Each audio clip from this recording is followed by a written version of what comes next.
Buenas amigos, bienvenidos una vez más a su programa Comentando, donde abarcamos todo el saber humano. Soy Carlos Cabezas y en el día de hoy tenemos a nuestra amiga, la doctora Cristina Barinotti. Cristina es una persona que siempre que pedimos un tema se prepara con mucha fuerza en el sentido de que no deja nada de lado, en el sentido de que es una persona muy constante y que trata de dar lo mejor de sí en cada programa. En el día de hoy vamos a hablar sobre la escatología y la muerte. Esta es una temática que tiene muchos elementos religiosos, pero una temática que muchos tienen muchas dudas, que muchos tienen muchas inquietudes al respecto, y trataremos de expresar las cosas como son lo más claro posible. Bienvenida, Cristina. Qué gusto. Escatología y muerte. Bueno, primero tenemos que deslindar y aclarar el concepto de escatología desde el punto de vista etimológico. Y vemos que en la traducción del griego al español, en el español, significa dos cosas completamente distintas. Por un lado, viene de escatos, que quiere significar las causas últimas, ¿no? En este sentido, la trascendencia, qué sucede después de la muerte, todos estos temas abarcados por todas las filosofías y las religiones del mundo. Y por otro lado, significa de escatos, excremento, con lo cual mucha gente puede llegar a confundir el término. Es decir, el tema de hoy abarca la escatología en cuanto a las causas últimas, la trascendencia de la muerte y todo lo que implicó a lo largo de la historia. Es decir, que ese tema, esa significancia como excremento, se utiliza también en la medicina, ¿no? O en algunos manuales donde se habla de la patología. Pero es la segunda acepción. Sí, pero tiene esa particularidad, ¿no? Que representa dos conceptos completamente opuestos, y si se quiere hasta es molesta, ¿no? Bien, la escatología que nos toca hoy es la del fin de los tiempos. El fin de los tiempos. O los novísimos, como decían los romanos. Exacto. También, y que se estudia mucho en la teología, sobre todo en la fe cristiana. Tenemos que existen otros conceptos y otras ideas escatológicas, pero que están menos difundidas en el mundo.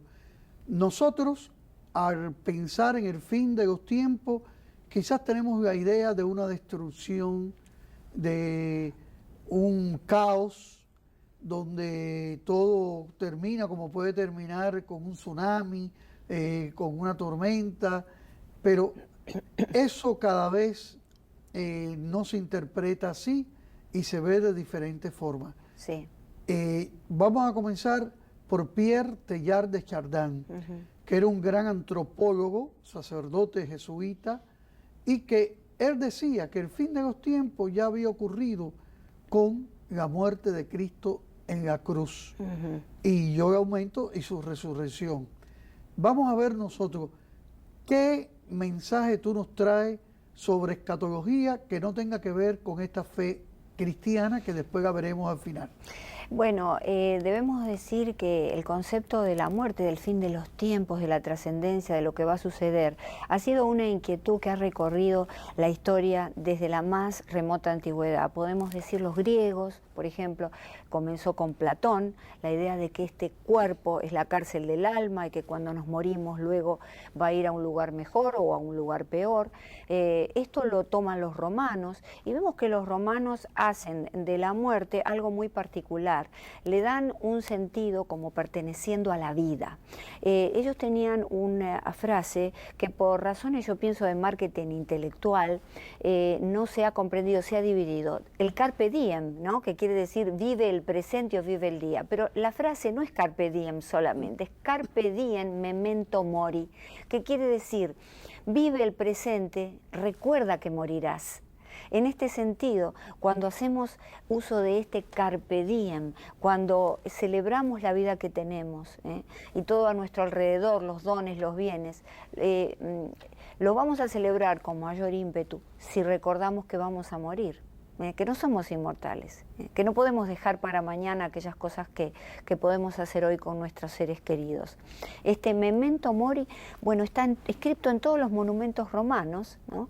Como el tema de la muerte, y todos los interrogantes que surgen a partir de ese momento crucial que forma parte de la vida, como bueno, desde el punto de vista de la filosofía, Sartre hablaba de la vida es una chispa entre dos nadas, ¿no? Como que la muerte no era nada, para el existencialismo no significaba nada, sin embargo, para todas estas filosofías, para la religión, sí lo existe. Y vemos que sin duda el tema de la muerte está presente también en el psicoanálisis, en la biología. Tú sabes que nosotros somos seres para la muerte, como alguna vez dijo Kierkegaard, que era un existencialista y en este sentido tenía razón. Somos seres para la muerte. Y la biología corrobora esto, y nos dice que en nuestro organismo, nuestras células, están programadas para morir en un punto determinado. Es decir, que puede morir uno por una patología, pero la muerte natural se llama apoptosis, ¿no? Del griego, que significa la caída de las hojas de los árboles, ¿no? Es decir, que llega un punto que cuando el árbol se queda sin hojas ya uno muere, ¿no? Que quiere decir que esas células se suicidan, porque llega un punto en que la vida tiene ese límite. Víctor Hugo decía, «Dachat feivir qui tombe llevó a un presagio de la muerte». Claro. En cada hoja que cae yo veo un presagio de la muerte. Esto tiene que ver con la biología, que lo dijo Weismann en su gran tratado, ¿no? Sobre la muerte y la inmortalidad, la gran paradoja de la inmortalidad. Uno busca siempre la fuente de la juventud y permanecer, pero resulta que es una paradoja, porque no podríamos estar en el planeta ya se hubiera destruido de haber existido la inmortalidad, porque hay que dar paso a las nuevas generaciones. Los recursos del planeta hubieran desaparecido, los recursos para la vida. Bien, hay conceptos que son contradictorios con la fe cristiana. Sí. Por ejemplo, en la fe cristiana la muerte es un cambio solamente en la forma de existir. Vemos que nuestro cuerpo mortal desaparece con las cenizas y que nuestra alma sigue presente. Yo tuve una experiencia en el cementerio de Colón, en La Habana, un cementerio muy grande, entre paréntesis, muy bello arquitectónicamente, donde todas las tardes de los viernes iba a atender a los responsos que se daban en la capilla. Y por lo tanto vi a muchas personas llegar desesperados, llorando. En la mayoría de los casos no eran católicos practicantes. Pero yo decía, ¿qué cosa le voy a decir a estas personas? Y cuando yo decía, su ser querido no ha muerto, porque la muerte no es el fin de la vida. Fíjense que todavía ustedes los aman. Y si el amor es lo más grande que tiene el hombre, y si la muerte acabara con el hombre, ustedes en estos momentos no lo seguirían amando. Y eso, que es una explicación tan sencilla, que no es, desde el punto de vista religioso, no es la respuesta. Sin embargo, traía un poco a la gente a comprender que era un ciclo que se estaba viviendo, que se estaba pasando. Desde el punto de vista de la psicología, que en definitiva esta respuesta que yo les daba tenía algo que ver. Desde el punto de vista de la psicología, ¿cómo es esa diferencia entre cuerpo terreno y alma? Bueno, depende de las corrientes psicológicas de las que se hable. Normalmente la psicología recorre un terreno muy, casi diría, científico, ¿no? Y deja al paciente la elección de su religión para interpretar los sucesos más importantes del hombre. Es decir, que la psicología lo ve como una parte, sin duda, de la vida. Es decir, que debemos aceptar y no debemos temer. A muchas personas les cuesta esta aceptación por distintos problemas, por experiencias traumáticas de su infancia. Y hay una separación física también. Hay una separación, sí, sin duda. Pero lo que tenemos que rescatar de esto fundamentalmente es cómo tenemos que vivir y prepararnos para la muerte. Es decir, cómo tenemos que recordar siempre que vamos a morir. Y entonces hacer de nuestra vida y de nuestros seres que amamos algo mejor. Es decir, fíjate que los romanos tenían una ceremonia muy particular. Cuando un general ganaba una batalla, recorría las calles y todo el mundo lo vitoreaba, pero sin embargo, un lacayo detrás de él le colocaba una corona de laureles y le decía: recuerda que eres solo un hombre. Y esto después se tradujo en unos frisos muy interesantes en el arco de Tito. Tú sabes que, bueno, Tito entra en Jerusalén, los judíos son vencidos, y entonces trae todas las riquezas de Jerusalén, entre las cuales está la menora. Y entonces en el friso del arco de Tito está Tito así con esa carroza triunfante lleno de los tesoros que había obtenido de Jerusalén, y una diosa alada que se llama Nike, que dio origen después a una muy famosa marca. Una diosa alada le está colocando los laureles y le está diciendo lo mismo: mira detrás, recuerda que eres solo un hombre. Vale decir que si nosotros recordamos que somos seres mortales de la creación, vamos a ser capaces de respetarnos más entre nosotros y hacer de esta vida, de este paréntesis entre el nacimiento y la muerte, algo digno de ser recordado, dejar un legado, dejar un recuerdo agradable entre los que amamos y ser felices, por supuesto, ¿no? Por otro lado, el psicoanálisis dice algo muy interesante, dice que la pulsión de muerte existe en todos nosotros, ¿no? Y que esa pulsión, que muchas veces es destructiva, hace que en muchísimos de los casos, hace que nosotros busquemos la muerte, porque dice que todos los seres de la creación, el único objetivo que tienen es regresar a lo inorgánico. ¿Qué es lo inorgánico? Lo inorgánico es la muerte, el estadio anterior a la cosa orgánica, al organismo que nosotros tenemos y pero en ese concepto se deja de existir.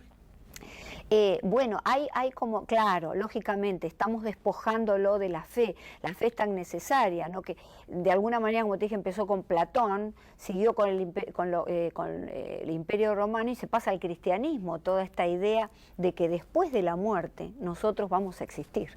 Es decir, vamos a existir en una forma energética que podemos llamar alma, vamos a estar allí. Esto nos hace bien. Fue la muerte de Cristo y su posterior resurrección al tercer día lo que da pie a esta escatología cristiana. Claro.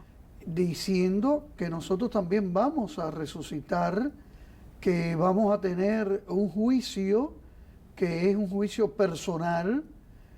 Hay quienes hablaban del juicio final como algo separado y hay pensadores que dicen que no, que ocurre al mismo tiempo.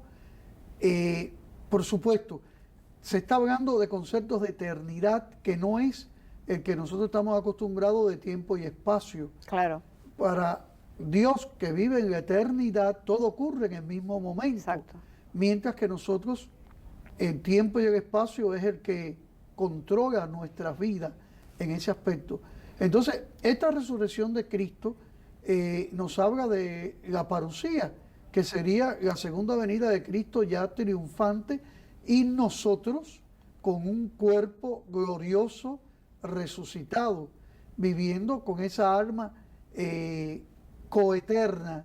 Diríamos que Dios nos dio porque fuimos creados, pero no desaparecemos. Sí, todas las religiones del mundo tienen un concepto de escatología, inclusive las religiones orientales, ¿no? El hinduismo, el confucianismo, todos tienen un concepto de lo que sucede en este momento final, de los momentos últimos de la vida humana y esa trascendencia necesaria, que yo creo que lo necesitamos.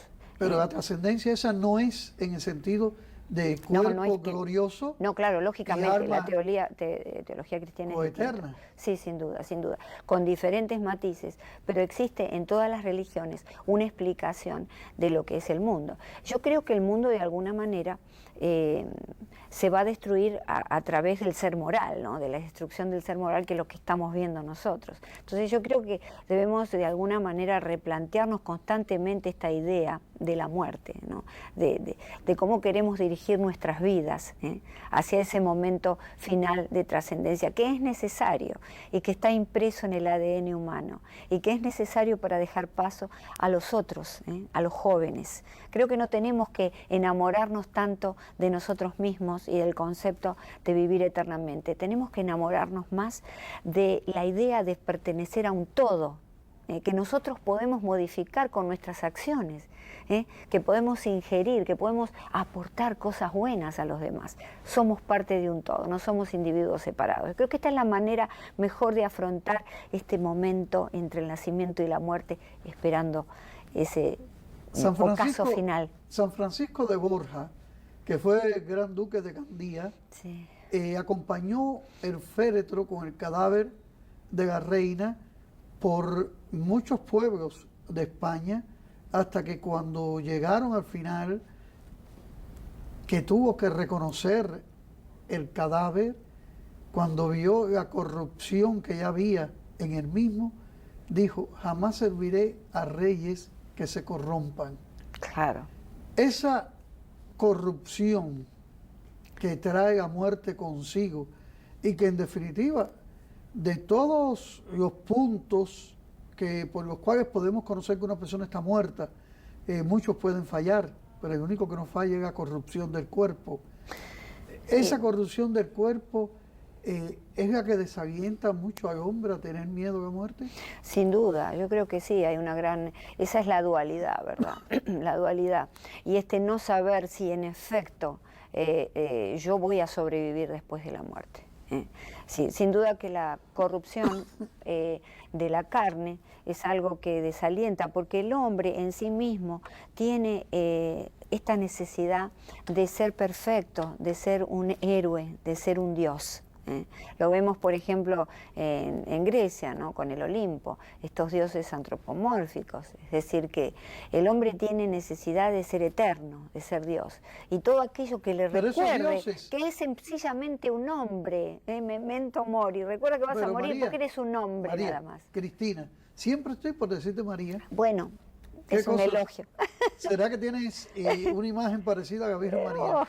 Al menos en mi corazón. Gracias, es un elogio. Cristina, pero vemos que estos dioses de Olimpo eran dioses que más bien cogían los mismos defectos de los hombres. Sí, pero eran eternos, pero estaban siempre allí vivos. Los mismos efectos de los hombres, exacto, porque ellos tenían esta visión, ¿no? De que esta necesidad y esta ansiedad de ser dioses ellos mismos, pero como saben que no, porque la muerte está establecida desde siempre y el hombre la conoce, entonces crean todo este mundo olímpico, ¿verdad? Por otro lado, muy elaborado, ¿no? El concepto de la muerte entre los romanos, ese Hades, ¿no? Ese Hades, ese infierno, con ese perro de 3 cabezas que estaba allí como cuidando las entradas al infierno, digamos, ¿no? Estaba todo muy elaborado, esto de la muerte. ¿Por qué se hacía tanto hincapié así? Claro, en el Hades? Como nosotros, todas las culturas, en los tiempos modernos, podemos hacer mucho hincapié en el infierno, que yo no hago tanta, claro, pero bueno. Claro. ¿Por qué? Bueno, cuando uno quiere, y esto es un concepto netamente psicológico, cuando uno quiere entender algo y finalmente aceptarlo, tiende a repetirlo, tiende a repetir esa idea. Si a uno le pasa algo muy traumático, empiezan los sueños traumáticos, empieza esta repetición a través del recuerdo de aquello malo que me pasó, en un afán desmedido y final de poder controlar eso y aceptarlo. La repetición histórica, si parangonamos a la historia con una persona o con la psicología de una persona, la historia se comporta igual en muchos sentidos. Y en este de la muerte particularmente, repitiendo constantemente a través de historias, a través de religiones, el tema de la muerte y del infierno, ¿no? Como algo que se teme mucho, porque en realidad no queremos que nuestra vida después de la muerte concluya en un infierno. Entonces, tenemos que aceptarlo porque en realidad no sabemos. Entonces hablamos mucho de eso, lo elaboramos, pero no hemos terminado de aceptarlo completamente. La responsabilidad creo que depende del hombre, sí, no de Dios. Vemos que constantemente hay una predicación de Dios que es amor, que es misericordioso, que es compasivo. Y a mí siempre me chocó ante esa predicación la idea de un infierno donde uno estuviera condenado, hasta que descubrí, por medio de los estudios, que Dios sigue siendo siempre compasivo y misericordioso y que hace todo lo posible porque uno tenga la salvación, pero que es uno, en definitiva, quien se salva o quien se condena, Claro. porque es por nuestras acciones. Sin duda, el infierno y el cielo preexisten en la tierra. Preexisten en la tierra, es decir, uno puede a través de las acciones garantizarse una vida plena, un cielo en esta existencia y un cielo después de la muerte. Yo creo que eso es lo que tenemos que trabajar en un mundo que vemos que se está destruyendo y en donde está prevaleciendo las fuerzas del mal, ¿verdad? Pero bueno, de todas maneras ese mal no puede prevalecer, ¿no? En términos de la inmortalidad, el pacto con el demonio es algo imposible, porque Weisman ya dijo que estamos programados para morir, es decir, que el pacto con el demonio para ser eterno no podemos. Pero tenemos que también ver este mal y poder transformarlo en bien, o por lo menos, porque no hay que ser tampoco muy naif, ¿no? Esta destrucción que estamos viendo del mundo, ¿no? Lento, a través de distintos ángulos, que no viene por muchos lados, pero que es civilizatorio sin duda, poder de alguna manera trabajarlo, armonizar, equilibrarlo. El mal tiene que existir, como ya decía Freud, ¿no? Uno en todo lo que hace tiene algo de mal y algo de bien. Esto existe como la gran dualidad. O como negación del bien. O como negación del bien desde el punto de vista cristiano, sin duda. Pero, digamos, tenemos que poder poner un equilibrio, por lo menos si es que no podemos pasar a un mundo de bondad exclusivo. Pero también vemos un mal que es un misterio, que no podemos explicar. Sí. Por ejemplo, ¿por qué nacen niños muertos o con grandes enfermedades? ¿Por qué ocurren cataclismos que llevan a la muerte a muchas personas? Y eso sigue siendo un misterio. Pero existe un mal que es provocado por el hombre, que contra ese mal sí podemos luchar. Exacto. Contra ese mal sí podemos enfrentarnos. Sin duda. Y tenemos que evitar, aunque la muerte llegue a todos, que llegue temprano por motivos que no debieran ser y que son producto del pecado humano, que son producto del egoísmo, Sí. que son producto de la hegemonía del hombre o de los países, de los conglomerados humanos contra otros. Y Sí. contra este mal es el que sí tenemos que luchar grandemente. Sin duda, porque yo creo que hay una muerte muy peligrosa que está sucediendo más allá de la muerte física de la que hablamos, y es la muerte de lo moral, la muerte del amor al prójimo. 100% de acuerdo. La muerte de los valores, de los principios, de considerar al otro un igual, un semejante, lo que decía Jesucristo, el próximo, el prójimo. El prójimo es el próximo, físicamente. es el próximo que yo tengo que ayudar, Pero ahora, obligatoriamente. hoy en día, con los medios de comunicación al acceso de todo el mundo, casi todo el mundo es prójimo de uno. No. Estamos más comunicados que nunca y menos unidos que nunca. Bueno, en cuanto a unidad. En cuanto pero a la en cuanto a unidad la y en cuanto- responsabilidad que tenemos Sí. de ayudar y de comprometernos con Claro, ese pero no prójimo. lo hacemos. Fíjate que en la era de las grandes comunicaciones, donde todo ha sido resuelto, donde todo ha sido inventado, tenemos que volver para atrás, como decía Fyodor Capra en el prólogo de su libro El punto crucial, tenemos que volver para atrás, ¿no? y empezar a ver lo humano, ¿no? Y a construir el mundo desde una dimensión diferente que la que nos han enseñado. Es decir, que es una dimensión de lo humano, una dimensión de la ayuda al próximo, al prójimo, esto que ya no se habla, que ya no importa, pero que es la verdad, porque somos seres unidos en un todo, somos seres gregarios, que Dios nos ha puesto esta gran misión de ayudarnos entre todos, de hacer sociedad. Es una misión biológica, por otro lado, fíjate las células no están solas, las células, las moléculas se juntan en comunidades y forman células, las células se juntan en comunidades y forman tejidos, los tejidos Y ellas órganos. mismas están y así unidas hacemos por exacto. aminoácidos. Exacto, pero quiero decir que hay como una especie de columna o de fractalidad, que así se llama, ¿no? Es una fractalidad, ¿no? Que todos, lo que uno tiene, lo tenemos todos, y hacia todos tenemos que unir. María, vuelvo de Bueno, nuevo. esto lo vamos a tener que analizar. Va a haber que cambiarte el nombre. María Cristina. Claro, ya está. Cristina, hay algo que muchas personas combaten sin conocerlo profundamente, que es la teología de la liberación. La teología de la liberación tiene un aspecto muy negativo, que es cuando, en definitiva, el hombre quiere obtener todos sus logros aquí en la tierra y no tiene presente los principios de independencia, de amor que debe haber, pero tiene un aspecto muy positivo, que es bíblico al mismo tiempo, de urgencia de la liberación del pobre, del huérfano, del afligido. Y su autor, el primero, Gustavo Gutiérrez, un teólogo peruano, sacerdote, decía que ser prójimo no era esperar a que alguien llegara a nuestro camino, sino que era meternos en el camino de los demás. Claro. Por supuesto que usando la imagen de el hombre que se encuentra con alguien tirado a la vera del camino y lo ayuda. Exacto. Prójimo, meternos en el camino de los demás. Claro. En este mundo que se pierden esos valores de los cuales hablaste, ¿nos metemos en el camino de los demás en el aspecto positivo? No, yo creo que estamos viviendo una era insular, es decir, ¿qué quiere decir esto? Quiere decir que somos islas, y esto es producto de la era que se llama posmodernidad, ¿no? El pasaje de lo colectivo al individuo. Esto es lo que dio la posmodernidad, que es una era posterior, como su nombre lo indica, a la modernidad, y que surge con la caída del muro de Berlín, es decir, con el fin de la Guerra Fría. Y empieza ya con algunas cosas que habían comenzado históricamente en los años 50, 60, algunos movimientos.